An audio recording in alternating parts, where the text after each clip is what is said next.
Kita bukan hanya menghabiskan waktu tetapi juga menghabiskan hidup kita. Oleh karena itu, kelilingi dirimu dengan orang-orang yang menghargai dan memberikan kontribusi positif dalam hidupmu. Begitu juga sebaliknya. Bayangkan hidup sebagai sebuah perjalanan di mana setiap orang adalah pulau, dan persahabatan adalah jembatan yang menghubungkan alam semesta pribadi ini. Kekurangan teman bukan hanya sekadar tidak punya teman, tetapi juga kurangnya kepercayaan yang menciptakan penghalang tak terlihat di antara kita. Kurangnya kepercayaan dapat sangat mempengaruhi kualitas hubungan kita, dan tentunya juga perjalanan hidup kita.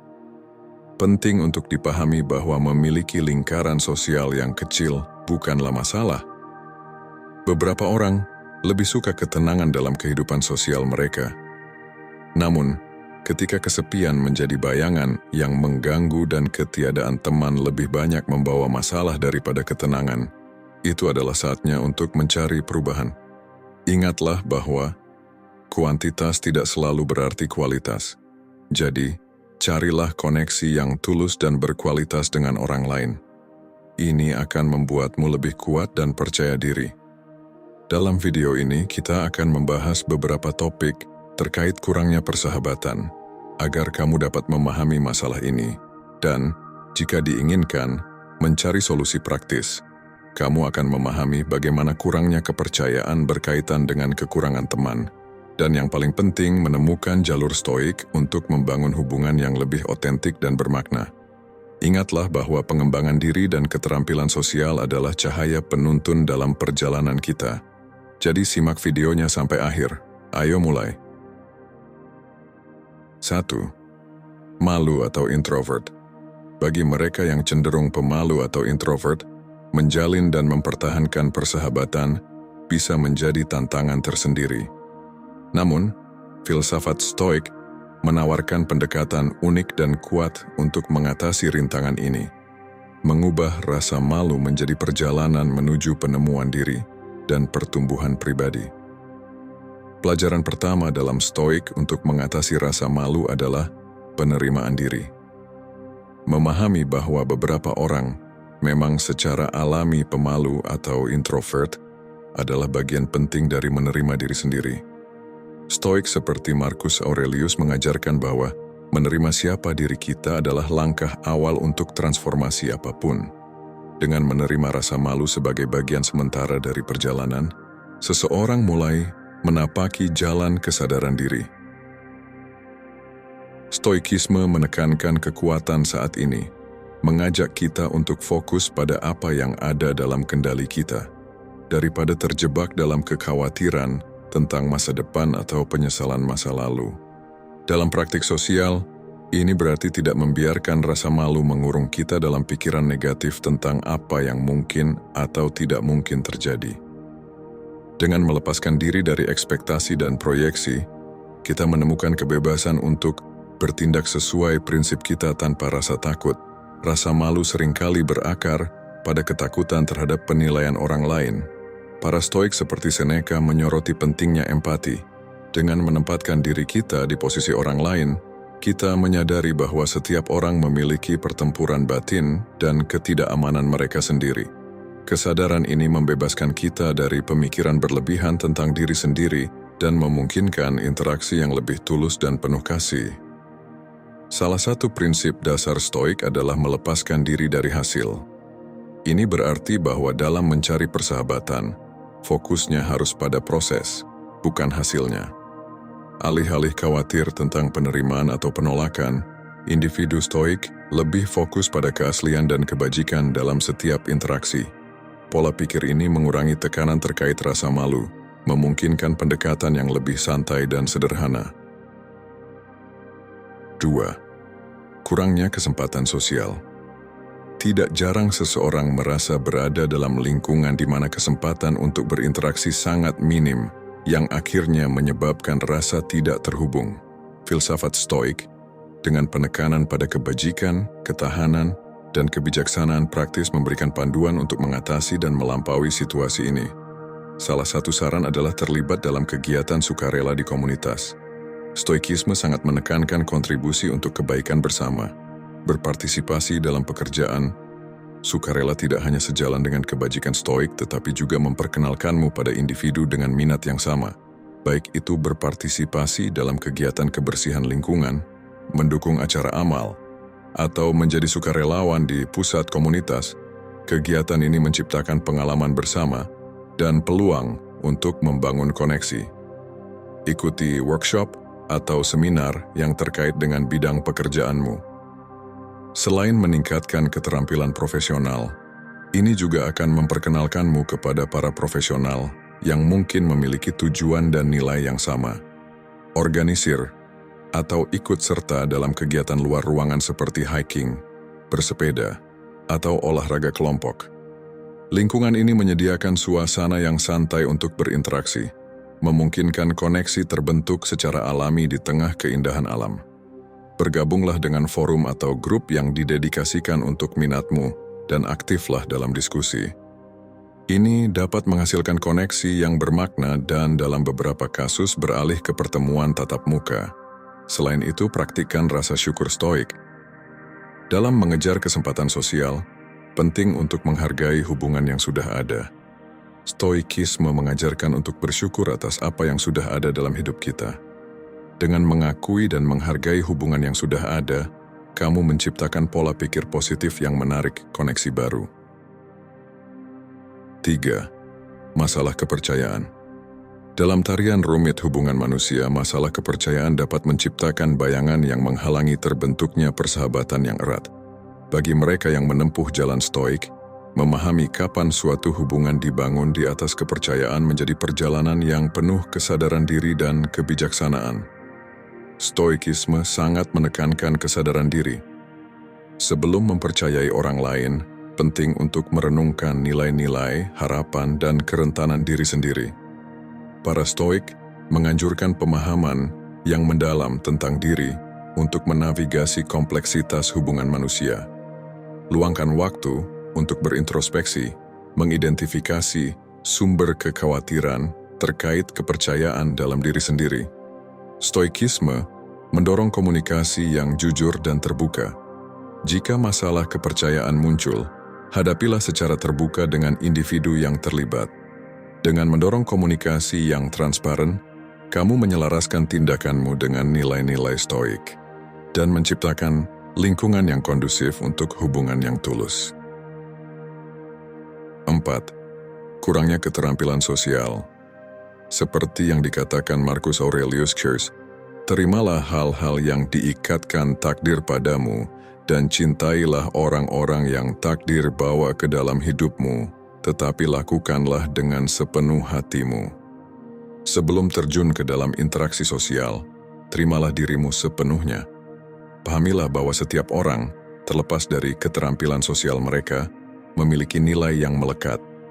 Dasar stoik ini membuka jalan bagi hubungan yang tulus, bebas dari belenggu keraguan diri.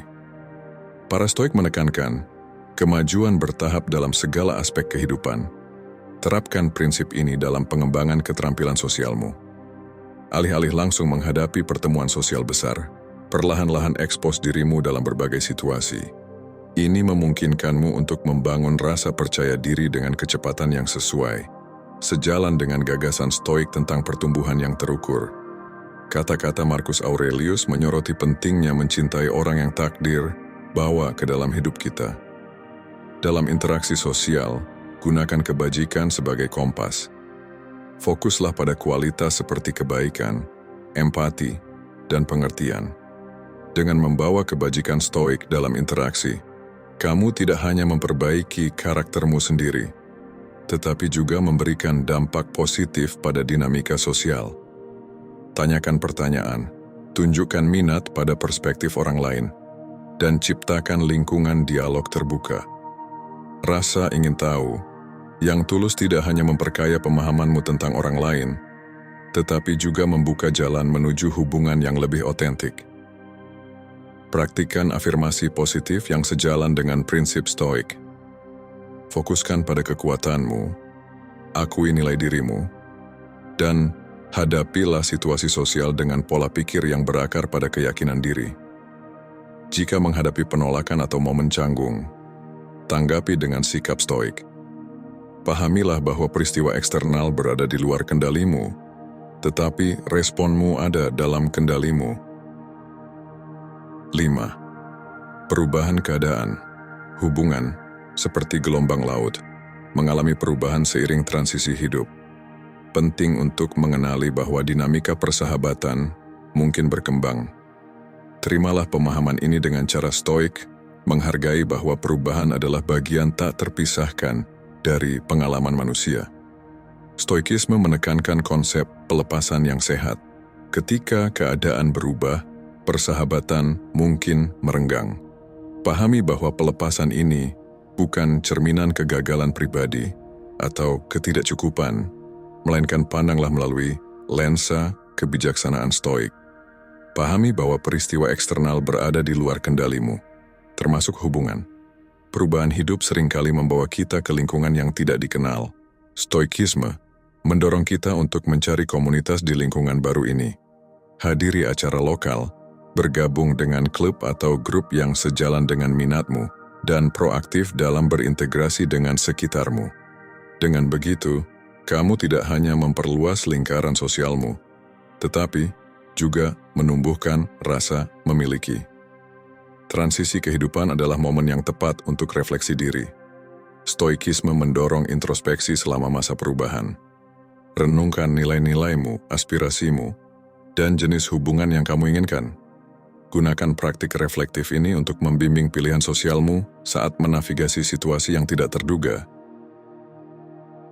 6. Pergeseran prioritas. Stoikisme mengajak kita untuk melihat kehidupan sebagai suatu perjalanan dinamis di mana prioritas berubah dan berkembang. Saat ambisi karier meningkat atau tanggung jawab keluarga menjadi fokus utama, penting untuk mengenali fluiditas prioritas ini. Penerimaan terhadap perubahan ini menjadi fondasi pendekatan stoik terhadap lanskap kehidupan yang terus berubah. Selama masa fokus karier yang intens atau tanggung jawab keluarga yang meningkat, terimalah musim-musim ini dengan cara stoik. Pahami bahwa naik turunnya tuntutan hidup tidak hanya memengaruhi jadwalmu, tetapi juga sifat interaksi sosialmu. Di tengah pergeseran prioritas, stoikisme menekankan adaptasi yang berbudi luhur. Ketika komitmen karier atau keluarga meningkat, cobalah untuk menyelaraskan usaha-usaha ini dengan kebajikan stoik seperti kebijaksanaan, keberanian, dan keadilan. Ideal stoik adalah mengejar keunggulan di setiap aspek kehidupan, termasuk di bidang profesional dan keluarga. Stoikisme memberi nilai lebih pada kualitas hubungan daripada kuantitasnya. Ketika prioritas berubah dan waktu menjadi barang berharga, fokuslah pada memelihara beberapa hubungan yang bermakna, daripada menyebarkan dirimu terlalu tipis. Para stoik menghargai persahabatan yang mendalam dan otentik, menganggapnya penting untuk kehidupan yang sejahtera. 7. Kesehatan mental. Kesejahteraan mental kita memainkan peran penting dalam membentuk hubungan kita. Filsafat stoik, dengan wawasan yang mendalam, menawarkan panduan bagi mereka yang bergulat dengan tantangan kesehatan mental yang mungkin menghalangi pembentukan persahabatan. Stoikisme menekankan keterkaitan antara pikiran dan tubuh. Memahami perspektif holistik ini adalah dasar untuk menangani masalah kesehatan mental. Para stoik mengakui bahwa pikiran yang sehat berkontribusi pada kehidupan yang sejahtera, termasuk kemampuan untuk membentuk dan memelihara persahabatan. Saat menghadapi kondisi seperti kecemasan atau depresi, para stoik menganjurkan pengembangan ketahanan melalui praktik-praktik filosofis. Ini melibatkan membangun kekuatan batin yang memungkinkan individu untuk menghadapi naik turunnya emosi, menciptakan landasan yang stabil untuk kesejahteraan pribadi dan hubungan sosial. Kehadiran mindfulness dan meditasi adalah bagian integral dari praktik stoik. Mengintegrasikan ini ke dalam kehidupan sehari-hari, membantu dalam mengelola kesehatan mental. Dengan berlatih kesadaran saat ini, individu dapat menghadapi dan mengatasi pola pikir negatif, memungkinkan mereka untuk berinteraksi secara lebih otentik dalam interaksi sosial. 8. Pilihan gaya hidup. Dalam ritme kehidupan modern yang sibuk, kurangnya persahabatan terkadang bisa disebabkan oleh pilihan gaya hidup, baik jadwal yang sibuk atau lebih suka melakukan kegiatan sendiri. Stoikisme memberikan wawasan berharga tentang bagaimana menavigasi pilihan-pilihan ini sambil tetap membina hubungan yang bermakna. Sementara jadwal yang padat mungkin membatasi interaksi sosial, para Stoik mendorong individu untuk mengevaluasi prioritas mereka. Apakah komitmen ini sesuai dengan nilai inti kita dan mengejar koneksi yang bermakna? Refleksi diri Stoik membantu dalam membedakan antara keterlibatan yang perlu dan yang menghambat kesejahteraan sosial. Dalam konteks gaya hidup yang sibuk ini berarti dengan sengaja meluangkan waktu untuk interaksi sosial. Para Stoik menyadari pentingnya keseimbangan. Meskipun tanggung jawab itu penting, begitu juga dengan hubungan yang bermakna. Dengan secara sadar, menyisihkan waktu untuk interaksi sosial, individu dapat melampaui batasan jadwal yang padat. Prioritaskan hubungan berdasarkan kebajikan, bukan hanya kenyamanan. Dalam gaya hidup yang sibuk, membuat pilihan sadar tentang orang-orang yang ada di sekitarmu menjadi penting. Prioritas sosial Stoik berarti menginvestasikan waktu dalam hubungan yang selaras dengan nilai-nilai kita, meskipun jumlah interaksinya terbatas. 9. Perbedaan minat. Perbedaan dalam minat bisa kadang-kadang menciptakan pola isolasi, berkontribusi pada kurangnya persahabatan. Stoikisme menawarkan panduan tentang cara menjembatani perbedaan ini dan membangun hubungan yang bermakna. Stoikisme mendorong individu untuk menerima keragaman minat manusia yang melekat. Alih-alih melihat perbedaan sebagai penghalang, para Stoik melihatnya sebagai peluang untuk tumbuh. Dengan menerima prinsip Stoik tentang menerima apa yang berada di luar kendali kita, individu dapat menemukan ketenangan dalam memahami bahwa tidak semua orang memiliki minat yang sama, dan itu adalah hal yang wajar. Para Stoik menganjurkan kemampuan beradaptasi dalam menghadapi tantangan kehidupan. Dalam konteks minat yang beragam, ini berarti mengembangkan pola pikir yang menghargai hal-hal baru dan menyambut peluang untuk menjelajahi minat-minat baru. Adaptabilitas Stoik mendorong individu untuk keluar dari zona nyaman mereka, menumbuhkan pertumbuhan pribadi, dan memperluas lingkup kemungkinan persahabatan. Meskipun minat berbeda, Stoikisme mengajarkan kita untuk fokus pada apa yang menyatukan kita sebagai manusia. Nilai-nilai, emosi, dan pengalaman dasar yang kita bagikan membentuk landasan bersama tempat hubungan yang tulus dapat dibangun. Dengan menekankan aspek universal dari pengalaman manusia, Stoikisme memandu individu menuju hubungan yang melampaui minat tertentu. Ketika dihadapkan dengan perbedaan minat, pendekatan orang lain dengan rasa ingin tahu yang tulus menjadi alat untuk menjembatani perbedaan. Dengan berusaha memahami dan menghargai minat orang-orang di sekitar kita, kita tidak hanya memperluas wawasan kita sendiri, tetapi juga membangun fondasi untuk hubungan yang otentik. Jika kamu menonton video ini sampai akhir, tolong tulis kebijaksanaan bersenjata di kolom komentar. Saya juga akan meninggalkan video lain yang melengkapi topik ini. Saya akan sangat senang jika kamu menontonnya, saya yakin kamu akan menyukainya. Terima kasih.